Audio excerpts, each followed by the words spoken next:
Hello students, I am BK Dwivedi from Hanumat classes और आपके प्यारे से YouTube channel BK sir Hanumat classes में मैं बालवीर द्विवेदी आप सभी स्टूडेंट का स्वागत करता हूं। और हम लोग जैसा कि हेलो एल्केन में पिछले दो वीडियोस में हेलो एल्केन कैसे बनाते हैं, क्या इनकी प्रॉपर्टीज, क्या इनकी कैरेक्टरिस्टिक्स होती है और किन किन सब्सटेंसेस के द्वारा इनको प्राप्त कर सकते हैं, इसके बारे में पढ़े थे। और आज की जो वीडियो है उसमें एक नया टॉपिक की जो हेलो एल्केन है उसमें कार्बन हेलोजन बॉन्ड की नेचर क्या होती है, कार्बन हेलोजन बॉन्ड कैसा होता है, इसके बारे में जानकारी लेना है।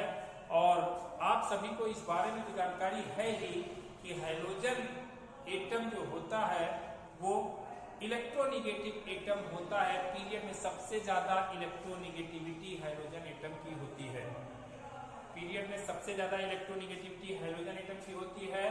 और टुवार्ड्स द हाइड्रोजन एटम की तरफ इलेक्ट्रॉन खींचे हुए होते हैं। इसमें आर एक्स बॉन्ड जो बना हुआ आर बॉन्ड एक्स, इसमें इलेक्ट्रॉन हाइड्रोजन की तरफ खींचे होते हैं।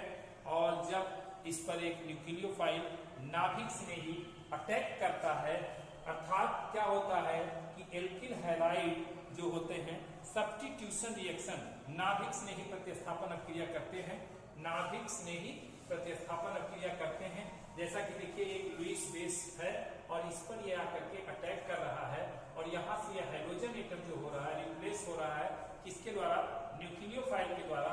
और ये यहाँ हैलाइड आयन निकल गया और ये एक प्रोडक्ट बन गया। एल्किल हैलाइड में जो होता है कार्बन की सारी वैलेंसी जो होती है वो सिंगल बॉन्ड के द्वारा पूरी की जाती है। जैसा कि यहाँ दिखाया गया है, सारी वैलेंसी जिनकी सिंगल बॉन्ड से पूरी हो रही है। और ये कार्बन जो होता है sp3 हाइब्रिडाइज्ड होता है। sp3 हाइब्रिडाइज्ड होने के कारण इस कार्बन से जुड़े हुए हाइड्रोजन एटम ज्यादा अभिक्रियाशील होते हैं। In alkyl halides, the carbon atom attached with halogen atom is sp3 hybridized. Hence, it is very reactive halogen and undergoes nucleophilic substitution reaction. और in case of alkyl halide, sp3 hybridized carbon atom, वहीं अगर हम एल्किनिल और aryl halide की बात करें तो ये हमारा एल्किनिल हैलाइड है जिसमें कार्बन कार्बन डबल बॉन्ड होता है और डबल बॉन्ड के कार्बन पर हाइड्रोजन एटम जुड़ा होता है, उन्हें एल्किनिल हैलाइड। और अगर बेंजीन रिंग से डायरेक्टली अटैच होता है तो उन्हें एरिल हैलाइड कहते हैं। एल्किनिल और एरिल हैलाइड दोनों में हाइड्रोजन एटम जिस कार्बन परमाणु पर जुड़ता है वो sp2 संकलित कार्बन परमाणु होता है, sp2 हाइब्रिडाइज्ड कार्बन होता है। In alkenyl and aryl halide the hydrogen atom attached with sp2 hybridized carbon atom, then it is inert in nature due to the resonance effect in benzene ring.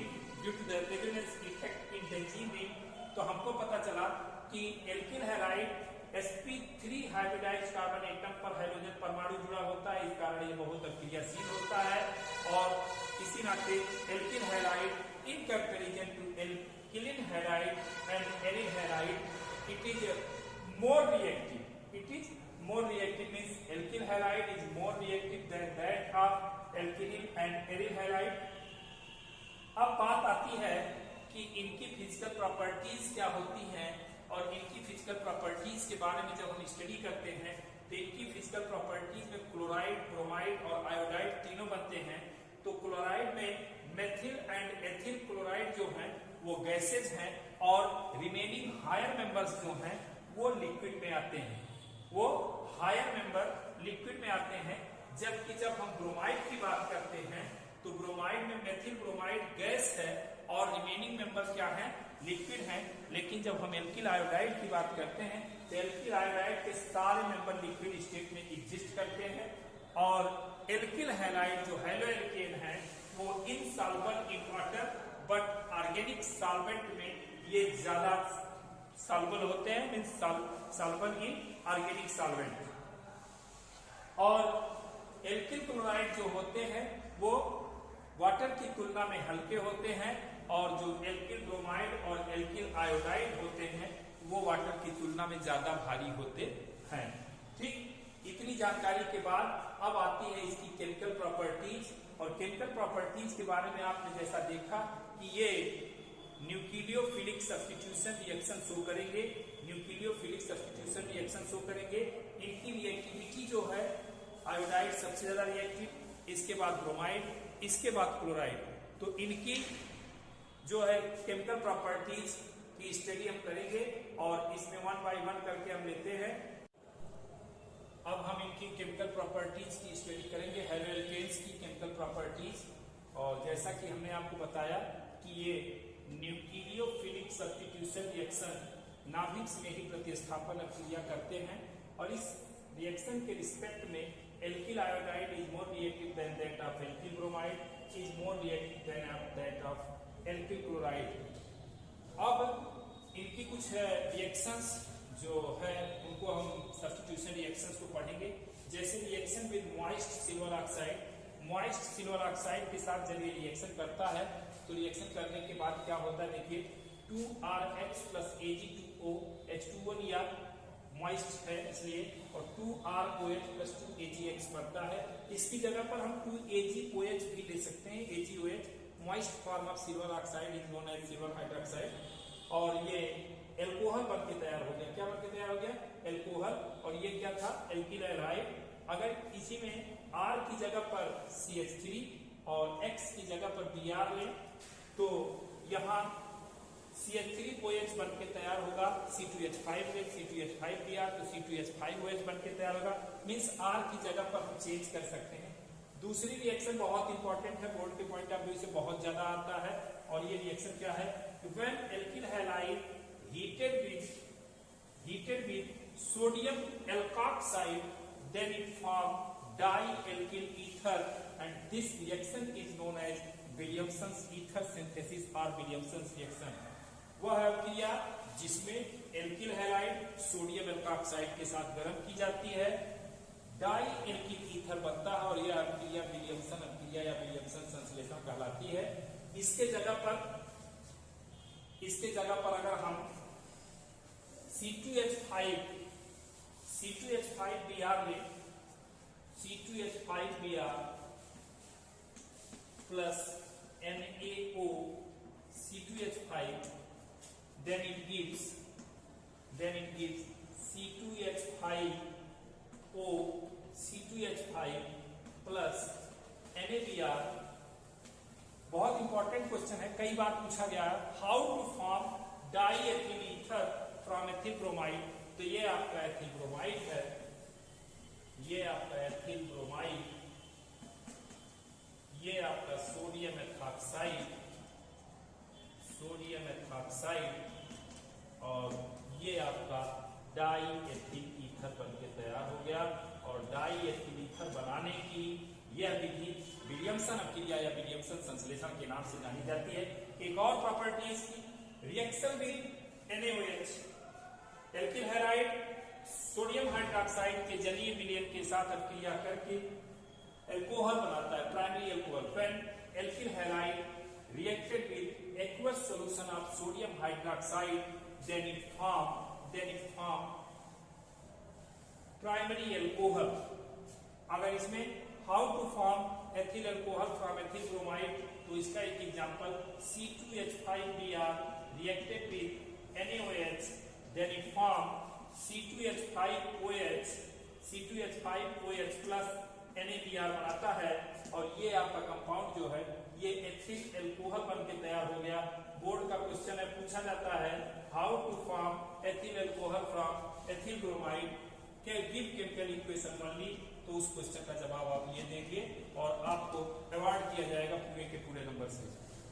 अब एक और reaction, इसका बहुत important reaction है, एक और reaction, और उस रिएक्शन का नाम है उर्ज रिएक्शन।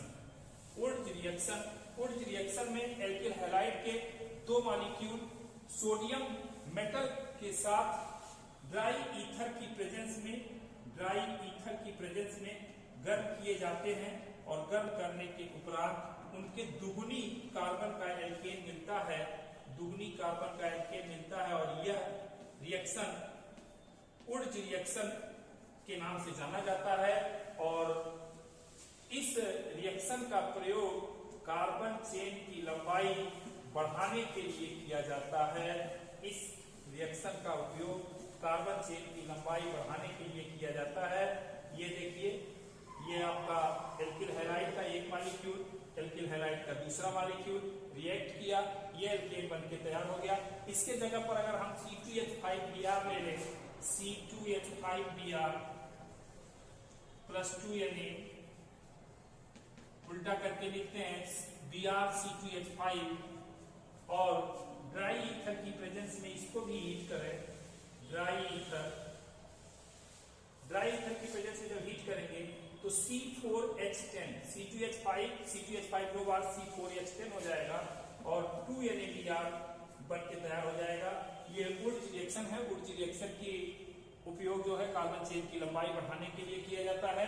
आज हम लोगों ने जो इसका केमिकल प्रॉपर्टीज पढ़ा, मॉइस्ट सिल्वर ऑक्साइड से रिएक्शन, एक्वस एनएच से रिएक्शन और दो बड़े important reaction, sodium ethoxide reacted with alkyl chloride या एल्किल ब्रोमाइड या alkyl iodide, then it form di alkyl ether and the reaction is known as Williamson synthesis.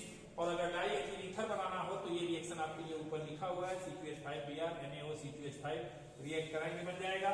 और एक बहुत ही इंपॉर्टेंट रिएक्शन ये Wurtz reaction, alkyl halide heated with sodium metal in presence of dry ether, then it form alkane, and this reaction is used for chain lengthening carbon श्रृंखला की लंबाई बढ़ाने के लिए किया जाता है। उसका एक एग्जांपल एथिल ब्रोमाइड का एक molecule, sodium metal, ethyl bromide का दूसरा मॉलिक्यूल रिएक्ट किया, N-ब्यूटेन बन के तैयार हो गया और ये आपका उर्ज रिएक्शन कंप्लीट हो गया। और भी केमिकल प्रॉपर्टीज इनकी हैं, इनकी और केमिकल प्रॉपर्टीज के बारे में अपने नेक्स्ट वीडियो में फिर से स्टडी करेंगे। अभी न्यूक्लियोफिलिक सब्स्टिट्यूशन रिएक्शन में SN1 रिएक्शन, SN2 रिएक्शन और डिहाइड्रोहाइड्रोजिनेशन में E1 और E2 चार रिएक्शन की मैकेनिज्म अभी है जो अपने नेक्स्ट वीडियो में डिस्कस करेंगे। तब तक के लिए इस वीडियो को देखिए, लाइक कीजिए, शेयर कीजिए और चैनल को सब्सक्राइब कीजिए। Thank you.